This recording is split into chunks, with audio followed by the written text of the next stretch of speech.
আমি চিরতরে দূরে চলে যাব, তবু আমারে দেব না ভুলিতে।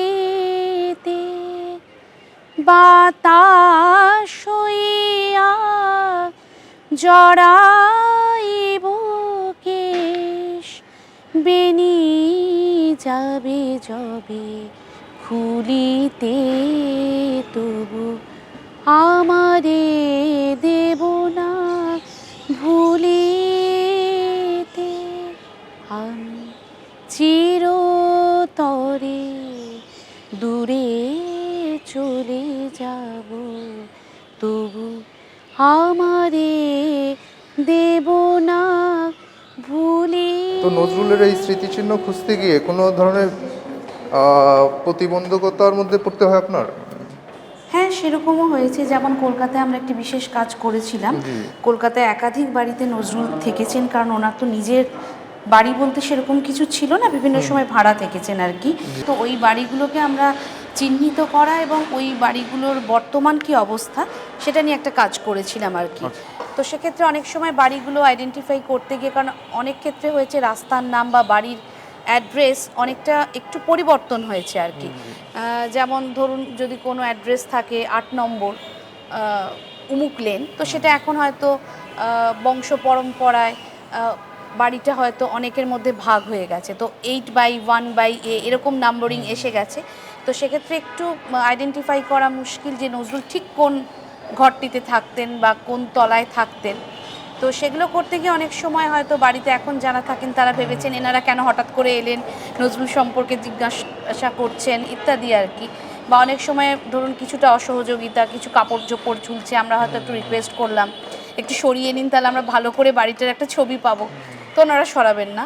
হ্যাঁ, যে কেন আবার এখানে কি হবে, মানে ইত্যাদি নানান রকম প্রশ্ন যেটা হয় আর কি। সহযোগিতাও পাওয়া যায়, অসহযোগিতাও পাওয়া যায়, সব রকমই হয় আর কি। কারণ কলকাতায় বাড়িগুলো আসলে এইভাবে আইডেন্টিফাই খুব একটা করা নেই বা কোনো ফলক লাগানো নেই। হ্যাঁ, যেমন সবাই ভাবে যে আপনি মনে হয় বাড়ি দখল করতে গেছেন। হ্যাঁ, সেরকমও ভাবনা হতে পারে। যেমন আপনার বিদ্রোহী কবিতা যে বাড়িতে বসে নজরুল রচনা করেছিলেন 3/4C তালতলা লেনের বাড়িতে, সেখানে কিন্তু একটা ফলক লাগানো আছে। হ্যাঁ, তো ফলে পরিষ্কার বোঝা যায় যে হ্যাঁ এটাই সেই বাড়িটি। কিন্তু অনেক ক্ষেত্রে অনেক বাড়ি যে বাড়িতে ধরুন নজরুল প্রমীলা দেবীর বিবাহ হয়েছিল, যেখানে তাদের পুত্ররা জন্মগ্রহণ করেছে, সেই সব বাড়িগুলোর কিন্তু সেইভাবে কোনো ফলক লাগানো নেই। তার ফলে অনেকটাই এখন মানে মুছে যাচ্ছে মানুষের মন থেকে, বা অনেক সময় পাড়াতেই তারা থাকেন কিন্তু বলতে পারেন না যে কোন বাড়িতে কাজী নজরুল ইসলাম থাকতেন। আমাদের মূল উদ্যোগটাই হচ্ছে যে অন্তত তরুণ প্রজন্মের কাছে এই ইতিহাসগুলোকে একটু বাঁচিয়ে রাখা।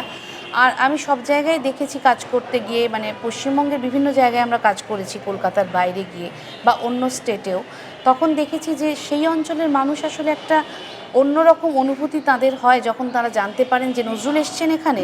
আপনি আপনার টিম সহ দীর্ঘ 18-19 বছর যাবৎ নজরুলের স্মৃতি সংরক্ষণের জন্য আপনারা কাজ করে যাচ্ছেন। সেই ক্ষেত্রে কি আপনি গভর্নমেন্ট লেভেল থেকে কোনো সহযোগিতা পাচ্ছেন কিনা, গভর্নমেন্ট কোনো সাপোর্ট দিচ্ছে কিনা আপনাদের? না, আমরা এই কাজগুলো একেবারেই আমাদের সংগঠনের পক্ষ থেকেই করি এবং এটা আমাদের খুবই ব্যক্তিগত সিদ্ধান্তের মধ্যে দিয়েই। কারণ কোনো একটি জায়গা যখন আমি যাই, আসলে খুব একটা বই পড়ে বা কোনো তথ্য পেলাম আর সেখানে গিয়ে একটা কাজ করে ফেললাম এরকমভাবে কখনো করিনি।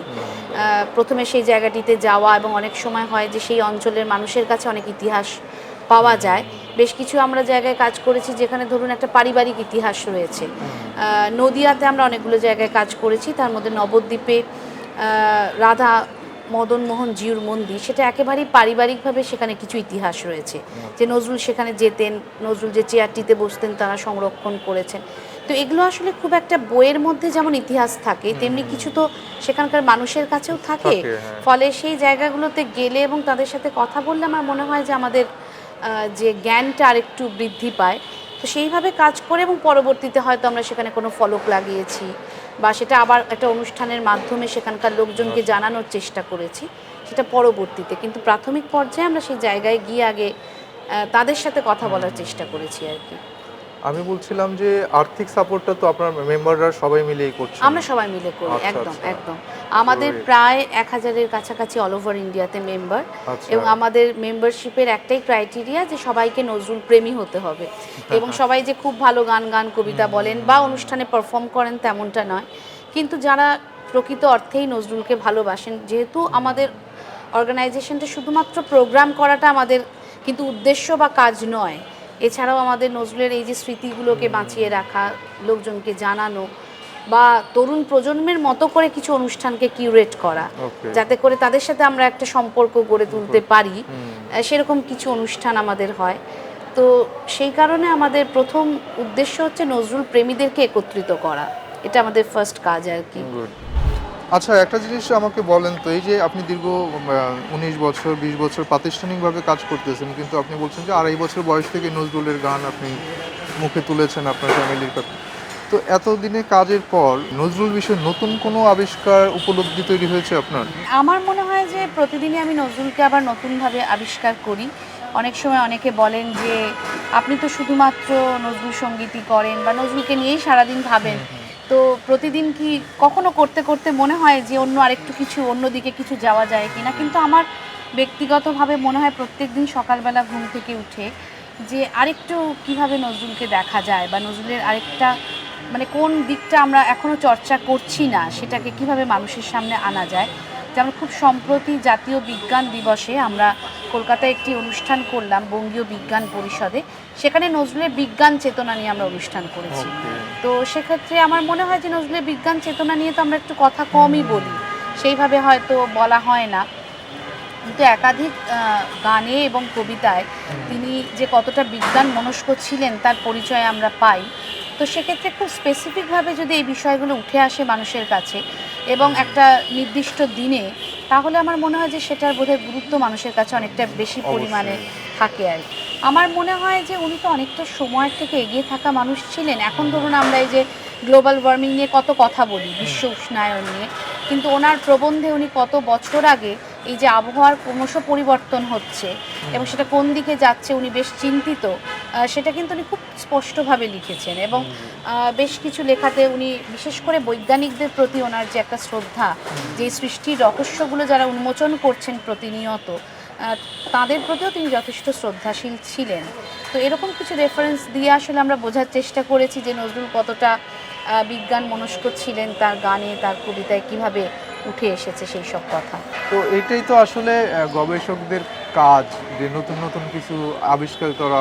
নানা লেয়ার থাকে তো একটা কবির জীবনে বলেন, লেখকের জীবনে, ওই লেয়ারগুলোকে বের করে আনা, যেটা সাধারণ মানুষ হ্যাঁ, পারেন মানে না। সেই আসলে প্রত্যেক মানুষের জীবনেই কেউ ধরুন গান বলে আর যে তার কোনো কিছুর প্রতি ইন্টারেস্ট নেই, আসলে তেমনটা নয়। একজন মানুষের একাধিক বিষয়ে ভালোবাসা থাকে, ভালো লাগা থাকে, কিন্তু হয়তো উনি প্রফেশনালি একটা কোনো বিষয়কে নির্বাচন করেছেন, কিন্তু এছাড়াও ওনাদের অনেক বিষয় ভালো লাগা থাকে, সেটা চলে সেগুলোকে আসে। আমরা একটুখানি হ্যাঁ, যদি আবিষ্কার করার চেষ্টা করি, আমার মনে হয় যে সেটাও নজরুলকে অন্যভাবে চেনা। জি।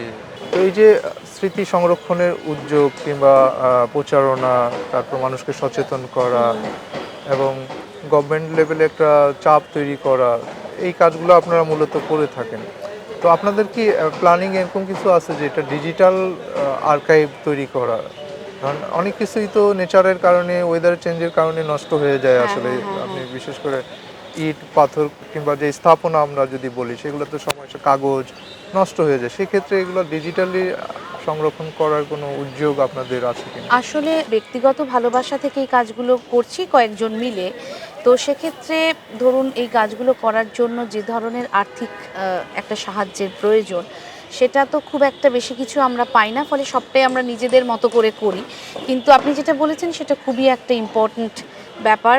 কিন্তু ওই যেটা হয় যখন আমরা কাজগুলো করি তার গুরুত্ব অনেক সময় ততটা বুঝতে পারি না যে সত্যি এই কাজগুলো হয়ে গেল, কিন্তু সেটাকে আরেকটু ভালোভাবে যদি সংরক্ষণ করা যায় অন্তত পরবর্তী প্রজন্মের জন্য, জি। তাহলে নিঃসন্দেহে সেটা একটা ভালো কাজ হতে পারে। তো সেটাও চেষ্টা করা উচিত বলে এখন বিশেষ করে আপনার প্রশ্নটা শোনার পর আমার মনে হচ্ছে হ্যাঁ, এটাও একটা খুবই ভালো পয়েন্ট। ভুলিতে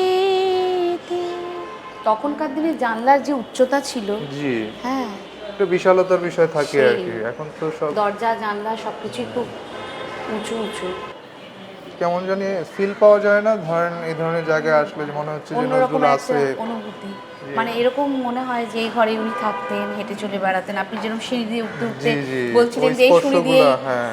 উঠেছেন কিনা, তো এটা খুব একটা অন্যরকম অনুভূতি। তো এটা তো, এই ফিলটা তো আপনি যত জায়গায় যান নিশ্চয়ই এটা হয়। আপনি নজরুলের স্মৃতিচিহ্ন যে জায়গাগুলোতে আছে, হ্যাঁ, সব আপনি জায়গায় সেক্ষেত্রে গেলেই লাকি। মোটামুটি একই রকম অনুভূতি হয় আর কি। জি চলুন, তো আপনি সেক্ষেত্রে তো লাকি বলবো। আপনাদের কি এপারে আত্মীয় আছে কোনো না? না, সেই অর্থে মানে আপনি যদি বলেন রক্তের সম্পর্কের আত্মীয় ওইভাবে নেই, কিন্তু আচ্ছা, এখন তো বহু মানুষই চেনা এবং বহু তাদের মানুষই আত্মীয় হয়ে সবাই গেছে। আত্মীয়। হ্যাঁ, তাহলে নজরুলের প্রেমে আপনি ডুবে আছেন মনে হচ্ছে যে। হ্যাঁ, ছোটবেলা থেকেই। তার মানে আপনি বলতেছেন যে ছোটবেলা থেকেই নজরুলের প্রেমে আপনি ডুবে আছেন।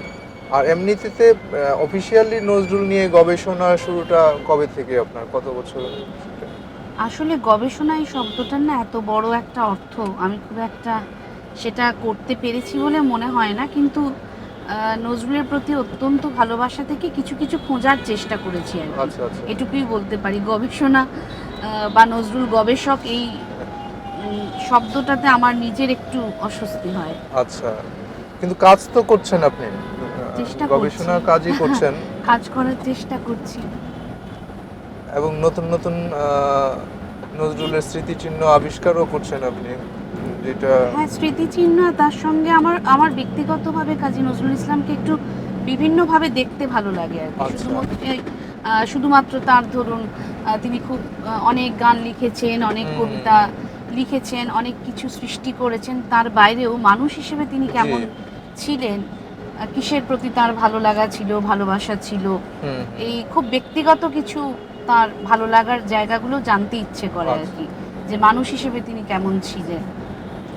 তার ফিলোসফি, তার জীবনের অন্যান্য অনুষঙ্গগুলো যেগুলো হ্যাঁ, আসলে হ্যাঁ, সচরাচর আসে না, দেখে না মানুষ, সেগুলো নিয়ে আপনার ইন্টারেস্ট বেশি মনে হচ্ছে। একদম। জি, জি।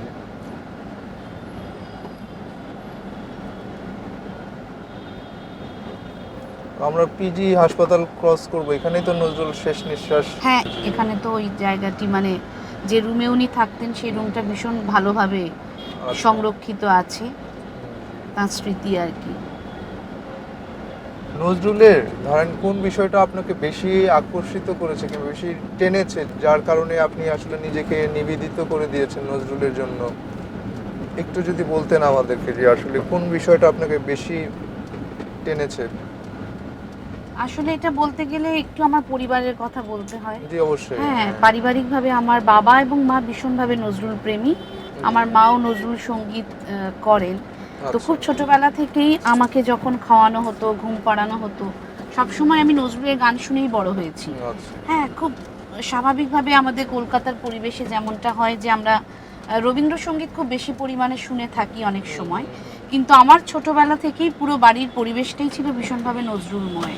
আচ্ছা। হ্যাঁ, মাও নজরুল সঙ্গীত করতেন, এখনো করেন। তো তখন আমার ছোটবেলায় কখনো আমাকে খাওয়াচ্ছেন, ঘুম পাড়াচ্ছেন, সমস্ত অ্যাক্টিভিটির মধ্যে ভীষণভাবে নজরুলের গান জুড়ে ছিল আর কি। আচ্ছা।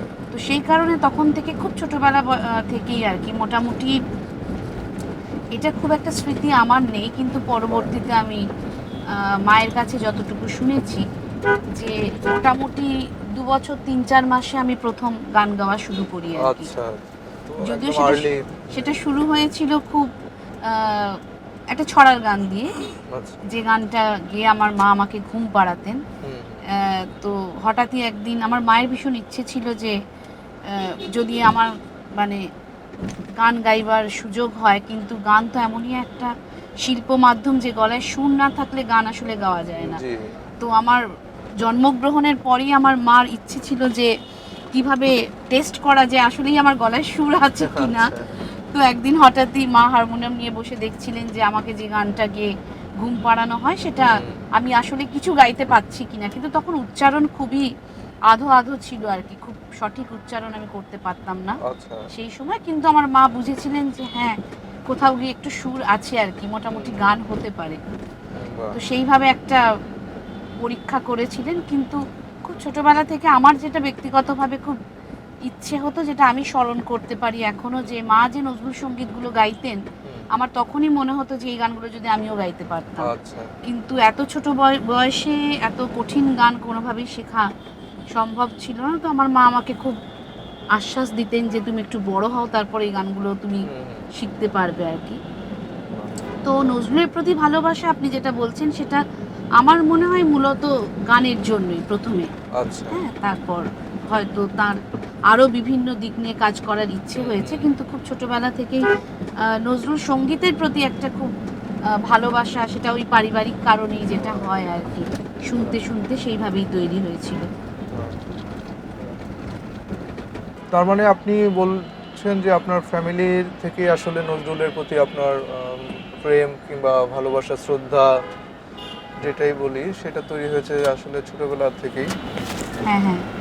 তো এই যে আপনি বড়বেলায় এসেও আপনি নজরুলের গানকে আঁকড়ে ধরলেন, তার কাজগুলোকে আঁকড়ে ধরছেন, এগুলা আপনার সাথে যখন কথা হচ্ছিল আমাদের অফিসে, তখন আপনি বলছিলেন যে এই যে নতুন প্রজন্ম নজরুলকে সেইভাবে নিচ্ছে না, কিংবা সেটা ভাষাগত কারণেই হোক, আমি বলছি ওই পারের কথা আপনি আমাকে হ্যাঁ, শেয়ার হ্যাঁ। করছিলেন। এই বিষয়টা একটু ক্লিয়ার করবেন কি, আসলে সমস্যাটা কোথায়? আসলে নতুন প্রজন্ম নিচ্ছে না এটা থেকে আমার যেটা মনে হয় যে যারা সিনিয়ররা রয়েছেন, যারা কাজ করছেন, তারা হয়তো কোথাও একটা তাদের মতো করে তাদেরকে বোঝানোর একটা বিষয় রয়েছে। আচ্ছা। হ্যাঁ, এবং সেক্ষেত্রে আমার মনে হয় যে আমাদের ওপারের কথা যদি আপনি বলেন, বাংলা মাধ্যমে পড়া ছাত্রছাত্রীর সংখ্যা এখন খুবই কম, আচ্ছা। এবং বেশিরভাগ ক্ষেত্রেই তারা ইংলিশ মিডিয়ামে পড়ে, হয়তো ফার্স্ট ল্যাঙ্গুয়েজ বা সেকেন্ড ল্যাঙ্গুয়েজ বাংলা নয়, এবং অনেক পরে গিয়ে বাংলা ভাষার সঙ্গে তাদের একটা পরিচয় ঘটছে। এবং বাবা মারা যদি সেক্ষেত্রে একটু উদ্যোগী হন, তাহলে হয়তো ছাত্রছাত্রীরা বাংলা ভাষার প্রতি তাদের যে ভালোবাসাটা সেটা একটু বৃদ্ধি পায়। আচ্ছা। আচ্ছা। সেই জায়গাটাতে একটা খামতি রয়েছে, কারণ বাংলা ভাষাটাকে যদি আমি ভালো না বাসি, তাহলে আমাদের কবিগুরু বা কাজী নজরুল ইসলাম কি লিখেছেন এটা পড়ার জন্য তো বাংলা ভাষার প্রতি একটা ভালো লাগা বা ভালোবাসাটা প্রয়োজন আর কি। অবশ্যই। কারণ এনারা তো ছোটদের জন্যও অনেক কিছু লিখেছেন যেটা হয়তো শিশু বয়স থেকেই পড়া যায়। তো সেইগুলোর সাথে বাচ্চাদেরকে একটু ইন্ট্রোডিউস করানো, সেটা অনেকটা পারিবারিকভাবে দরকার এবং স্কুল কলেজেও দরকার।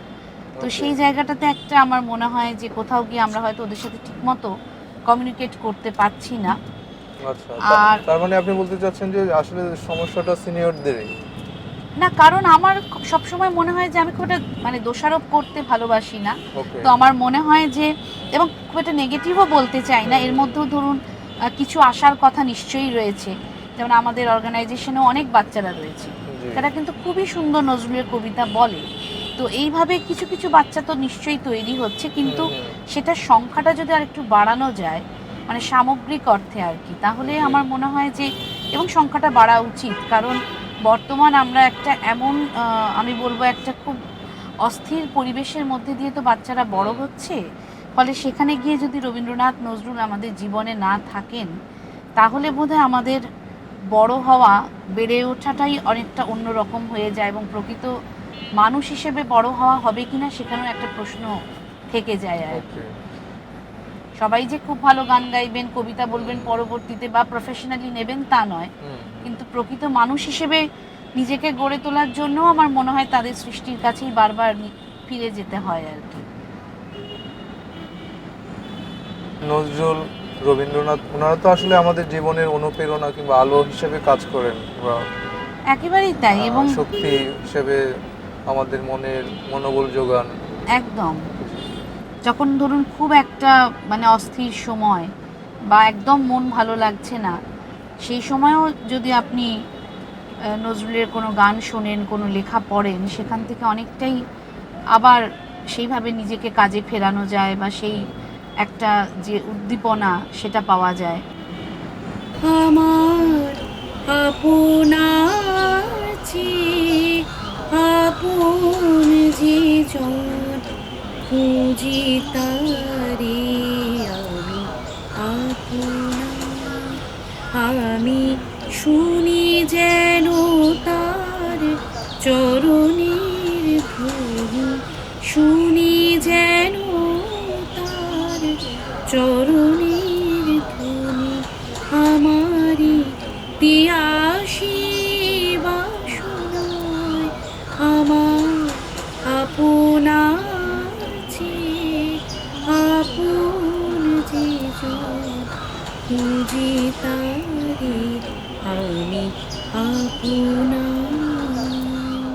খবরের কাগজ, নিখাদ, নির্ভীক, নিরপেক্ষ।